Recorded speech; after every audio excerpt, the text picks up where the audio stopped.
السلام عليكم ورحمة الله وبركاته. ازيك يا حبيبي؟ عاملين ايه؟ صلوا على النبي يا جماعة. واحدة بعتالي بتقول ان هي اتجوزت يعني في بلد ارياف وكده. راجل محترم موظف، وهي خريج جامعة، والبلد كلها بتحلف يعني بأدبها وكده، وان كويسة هي وجوزها وبيحبوا بعض، والبلد كلها عارفة وكده. فبتقول قعدنا 5 سنين وربنا كرمهم بولد وبنت، وحياتهم كويسة جدا، وكلهم بيحسدوها عليه وهو بيحسدوها عليها من جمالها وأدبها واحترامها، ومفيش أي مشكلة وكده.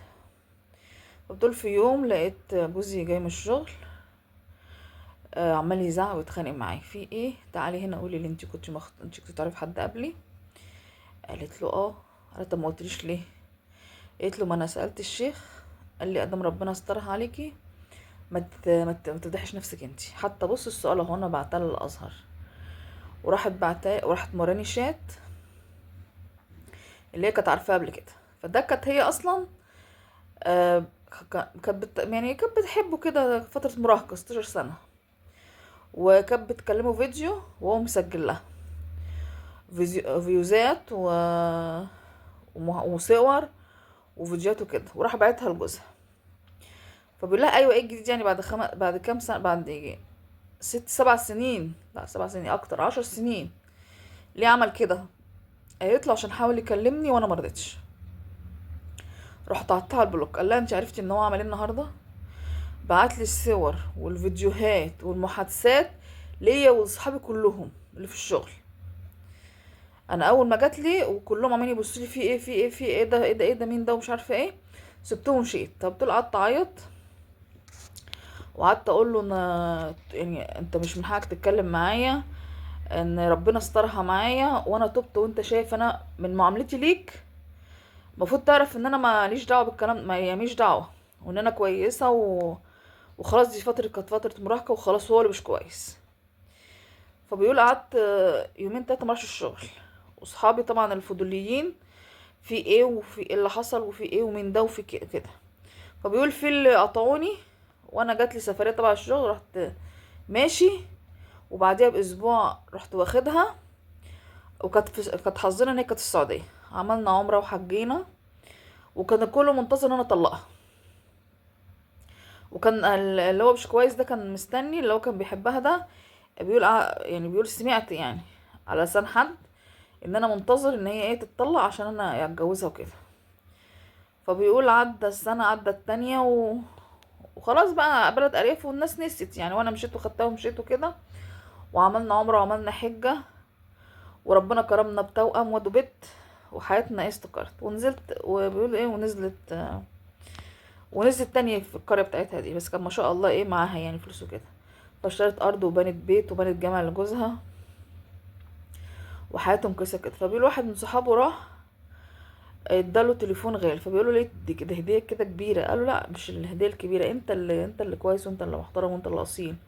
فبيقول له ليه يعني؟ قال له عشان كلهم سابوني ومحدش بيسأل فيا، وانت الوحيد اللي بتسأل فيا من غير ما تقول لي حاجه عن مرات. قال له مراتك ست كويسه وست محترمه، ما شفناش من حاجه وحشه.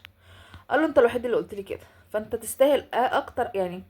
مش الفلوس، مش تستاهلش الفلوس، تستاهل اكتر ايه يعني، اكتر حاجه في الدنيا كويس. شوف انت عايز. قال له مش عايز حاجه، ربنا يخليك، انا بس كنت ايه، البلد كلها كان منتظر، قالوا استنى شهر 2 3 سنة عشان انت هتطلقها، مطلقتهاش، بس انت راجل ايه عاقل. قال له ده انا والله انا كان في ايدي اطلقها، اما طلعت اتخانقت معاها وهي وضحت لي الصورة، نزلت قلت هصلي واشوف بقى دنيتي فيها ايه. فبيقول الامام ربنا بعت لي الجواب وانا بصلي، ان الامام اول ركعة الآية ان كاظمين الغيظ.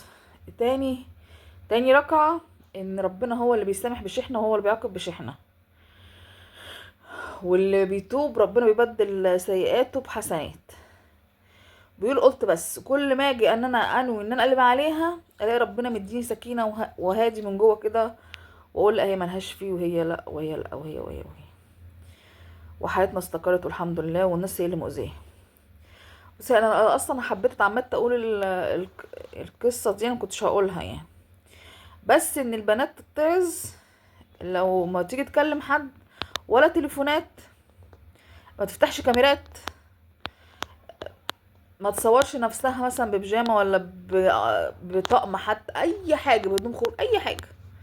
الزمن ما يتضمنش، وده غلط. في الاول وفي الاخر ده غلط. والله احنا لو مشينا على ربنا قاله محدش هيزعل ولا هنعمل حاجه غلط، لكن للاسف الزمن بقى وحش قوي.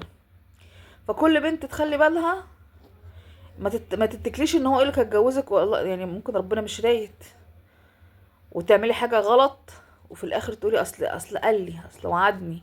مفيش حاجه اسمها كده. الصح صح والغلط غلط. ولا ليكي تكلميه في تليفون تفتحي كاميرا، ولا ليكي تبعتي له صور ليكي. كل ده غلط وكل ده حرام، والوقت زي الزفت، وغير الوقت ده اصلا ما ينفعش. بيحصل بلاوي وكوارث بعد كده. فيعني اتقوا الله، والشباب تتقي الله في البنات، والبنات تتقي الله في نفسها، ومحدش يعمل حاجه غلط، وربنا يسترها معانا. والسلام عليكم. فيديو جديد ولايكات بقى يا بنات يا شباب، ولا يا اصدقاء، اي حاجه. يلا سلام عليكم.